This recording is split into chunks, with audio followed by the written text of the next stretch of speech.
ನೋಡಿ, ಅಪ್ಪ ಅಮ್ಮ ಚಿಕ್ಕವಾಗಲಿಂದ ಸಾಕಿ ದೊಡ್ಡವ್ರು ಮಾಡಿ ಅವರು ಒಂದು ಸ್ಟೇಜಿಗೆ ಅವ್ರಿಗೆ ಮದುವೆ ಆದಾಗ ಈ ಥರ ಒಂದು ಅಪ್ಪ ಅಮ್ಮನ ಬೀದಿಯಲ್ಲಿ ಬಿಟ್ಬಿಡ್ತಾರೆ. ಅವ್ರ ಪರಿಸ್ಥಿತಿ ನೋಡಿ ಯಾವ ಥರ ಇದೆ ಅಂತ.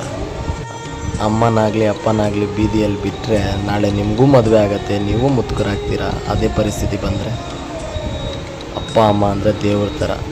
ನೋಡಿ ಪಾಪ ಅಲ್ಲಿ ಯಾರೋ ಒಬ್ಬರು ಆ ಅಮ್ಮನ ಪರಿಸ್ಥಿತಿ ನೋಡಿ ನೀರು ಬಾಟ್ಲ್ ತಗೊಂಡು ಬಂದು ಕೊಟ್ಟು ಅವ್ರಿಗೆ ಬಟ್ಟೆ ಹಾಕಿಸಿ ಊಟ ತಿನ್ಸೋಕ್ಕೆ ರೆಡಿ ಮಾಡ್ತಾಯಿದ್ದಾರೆ ಅಣ್ಣ ಅವರು. ಇಂಥ ಒಳ್ಳೆಯವರು ಇರ್ತಾರೆ.